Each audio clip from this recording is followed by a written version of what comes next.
Greetings from Purdue University and welcome to the P2P Paper to Publication Workshop. My name is Aaron Hoffman. Publishing articles in peer-reviewed journals is increasingly important for people who want to pursue research-related careers. P2P is a class that's designed to help students acquire these valuable publications. The class combines weekly meetings focused on manuscript development with workshop sessions involving faculty from inside and outside Purdue. Each session begins with a brief interview in which we talk to our guests about the strategies they use to get their work into print. Today, our guest is Dr. Elizabeth Zechmeister of Vanderbilt University. Since getting her PhD from Duke in 2003, Dr. Zechmeister has published 2 books, one from Cambridge University Press, one from the University of Chicago Press, and 16 peer-reviewed articles. She has another 5 articles in press as we speak. Dr. Zechmeister has also earned 2 National Science Foundation grants for her work on comparative political behavior with a focus on Latin America. She's done important work on the effects of exposure to information on terrorism, on people's attitudes, on charismatic leadership, on Latin American political parties, and on voter choice. Today, Dr. Zechmeister is presenting a new work entitled Terrorism and Democracy in Latin America and the Caribbean. Please join me in welcoming Dr. Elizabeth Zechmeister to P2P. Thank you. Thank you for being here. In preparing for this, I was looking at your vita, and it's very impressive. And in fact, it's so impressive that I really felt like that you're making this whole scholarship thing look very easy. Does the success you're having feel easy to you? I guess no. Does not feel easy, but it does feel rewarding. I think that I could answer that question maybe from 2 different perspectives. One, am I enjoying the process? Yes, absolutely. As you can see from looking at my vita, I co-author a lot. I really enjoy collaborating with others, talking to other scholars about research ideas, pushing research ideas forward, and and I just genuinely enjoy going to work every day. So from that perspective, if that's one definition of easy, then I have an easy job. If another definition of easy might be the number of hours that we put into our work, and the number of revisions that we make, and the number of comments that we need to take careful time to respond to, the number of drafts of a manuscript we send off for review, receive critical comments on, and need to sort of dig our heels in and edit, revise, polish, and try again. And that whole process of taking a paper from an idea to publication, I think in terms of the amount of time and effort that we put into it, it's rather grueling. I think the other thing that's difficult about our profession, and not, this could sound like a little bit of a whine, but I'm from Nashville now, and we have this whine, twang phrase that we toss around, is that we get critiqued a lot.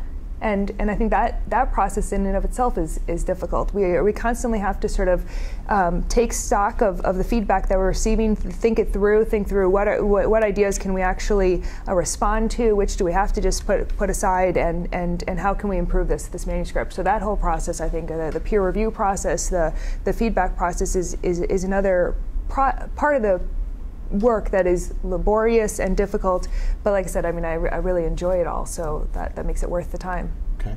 So when you're working on a lot of projects at one time, so how are you structuring your time on any particular project? How do you balance your time among several projects, and do you have a set amount of hours that you work on a single project a day, or how do you start to approach one of the projects that you're working on?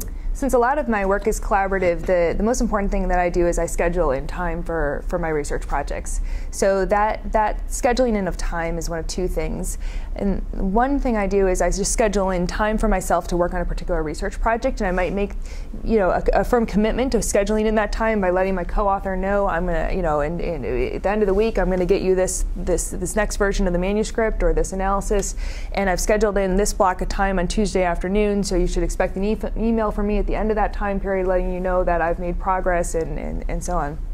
And then the other way that I schedule in time is I schedule in meetings or joint working sessions. And now with now, I mean, I guess we've been here for a while in the era of the internet, but with electronic communication and the ease with which we can pass things back and forth and stay in contact, I can have co-authors at other universities, and we can schedule the same working session and be online at the same time. We can pass each other messages, we can use Skype to communicate, and we can actually make progress on a research project together collaboratively, but from two different cities. Right. And so that helps, I think. Do you ever use any of these online tools that enable you to edit manuscripts like at the same time from different places? Is that something you've ever tried? I have tried that before. I've tried the Google Docs platform where you can edit at the same time, and that was okay, but I abandoned that. The thing that really helps most of my research projects is using some type of shared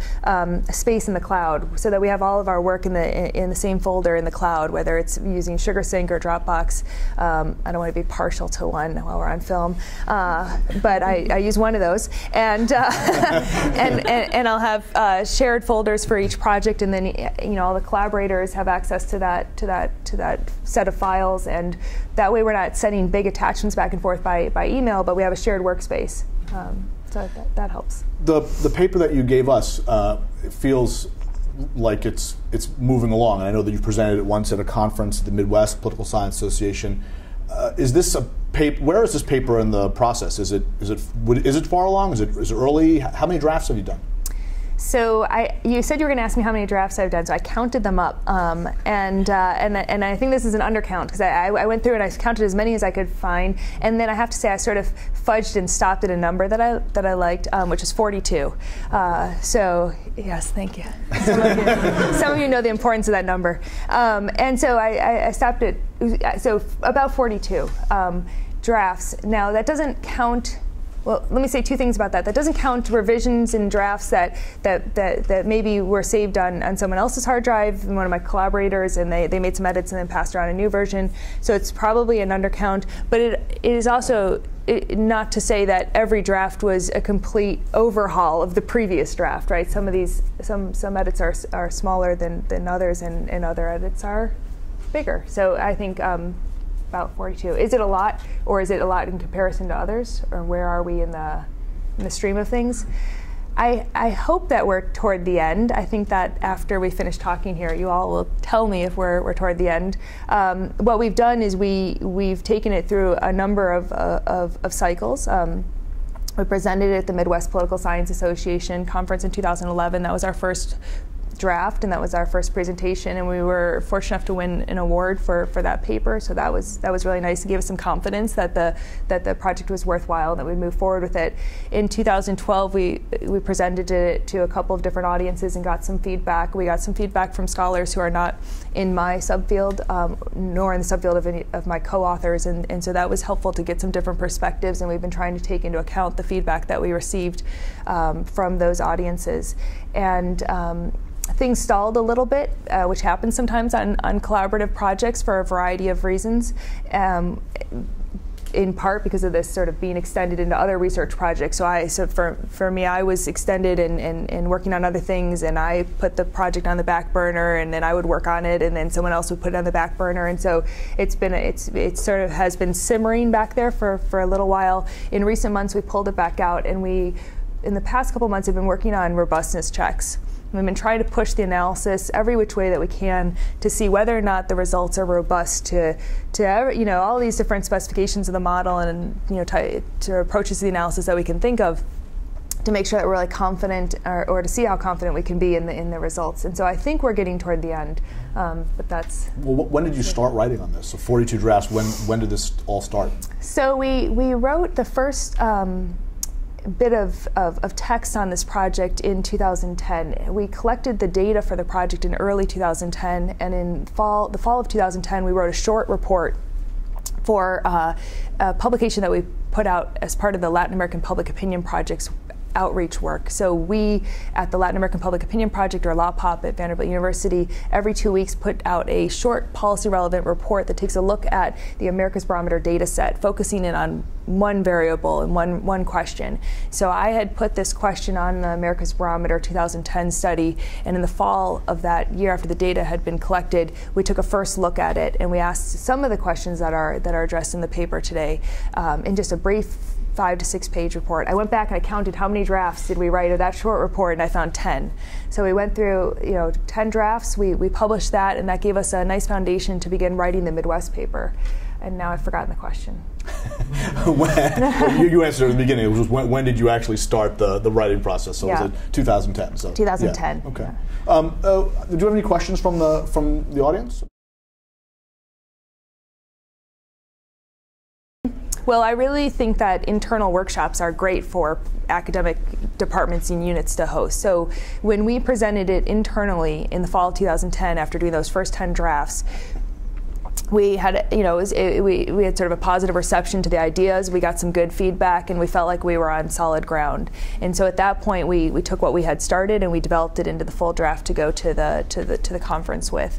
What you're going to do when you present a paper, internally or externally, is you're going to get a whole range of comments and critiques and ideas about all these different things that you should have done, could do, should do, right? And you have to decide afterwards which of those should you really do.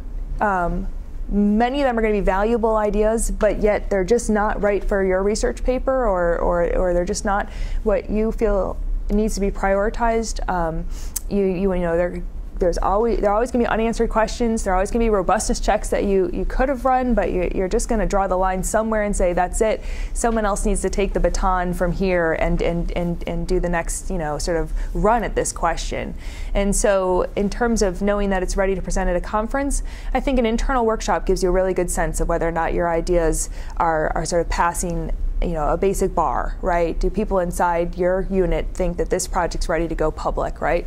But after you get past that bar, you're going to still receive many critical comments, and then the question is, when is it ready to submit to a journal?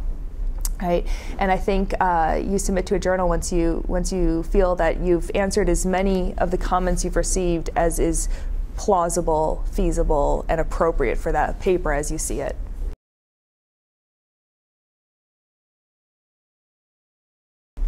I try to write every day. I try to work on research every day, but all of us in the profession, we wear many hats, right? So we teach, and we might have a day where we're just engulfed in teaching, and we work on committees at the university level, in the department, for the profession, and we those things take up time. I co-direct a research project that conducts surveys in 27 countries every 2 years, and there are periods of time throughout our 2-year cycle for that project where my time is just devoted to that project 24 hours a day, and so it's really difficult for me to carve out a set amount of time every day. It may be that I carve out time and I end up having to reschedule because of something that has to be addressed, whether it's a student issue or it's some commitment that I've made to the university, or it's this research project. There are protests right now in Venezuela. We're about to go into the field to collect survey data in Venezuela. We may need to make a decision right now as to whether or not we postpone the study for a couple of weeks till things simmer down or not. So I can't say, well, I'll address that later. I've got to write. So there are things that will occasionally take me away from research. But the one thing that I have found invaluable is I schedule in research onto my calendar. I'm going to name check my brand here. I use Google Calendar, and I really like it. And I schedule in time for research. And once I do that, unless there's a crisis that just can't be sort of put off, I don't violate that time. And if someone asks to meet with me during that time, I say that I'm not available, I'm busy, right? And it may be that they think I have another meeting, right? But what I'm actually doing is research, and that's how I'm going to protect my time. So that's what I do.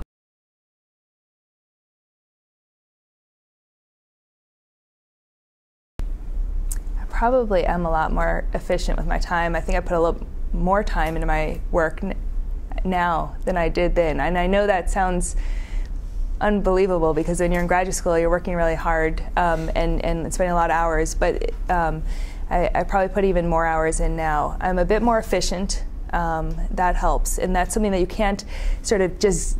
You can't buy that off the shelf. It really comes with time. It's like you train to run a race and you keep getting faster and faster. We train ourselves as academics. We read things more quickly. When I first started reviewing articles or manuscripts for journals, it would take me days to sort of consider them. I mean, not that I was spending the whole of every day on this, but it would take me days to sort of walk through that process. And I would devote a little bit of time each day to working on it. And now I can, knock out an article review fairly quickly. So there's sort of efficiencies that you gain that I can't say this is how you do it. You just do it through doing it, right? You practice, and you get faster and faster. But I think I had an answer that was better than that to your question of what do I do differently now? Oh, I know what I was going to say. So one thing that has changed for me is how I respond to feedback. So I used to take it very personally. Even though I knew that I wasn't supposed to take it personally, it still felt personal, because it was very difficult for me to separate myself from the work, right? And in some senses, it's also just time and experience makes you better at this. But I would say one thing that's just different about me is I respond more quickly to feedback now. It used to be that if I submitted an article or a manuscript for review and received back a rejection, I would let that paper sit for 3 weeks, 4 weeks before I could bear to open it up again. I would let the reviews sit. I wouldn't even read them through. I would just see that it was a rejection, and it would take me about 3 weeks to take a look at and that just slows you down, right? And I needed to get sort of over that. The whatever it is that drives that slowness, insecurities, sort of the sort of discomfort with taking critical feedback, and I needed to move faster, and so I just pushed through it. It's sort of like confronting your fears. You just got to force yourself to move forward and to try to separate your own sort of feelings of self-worth from the critical comments you're getting on any particular research project.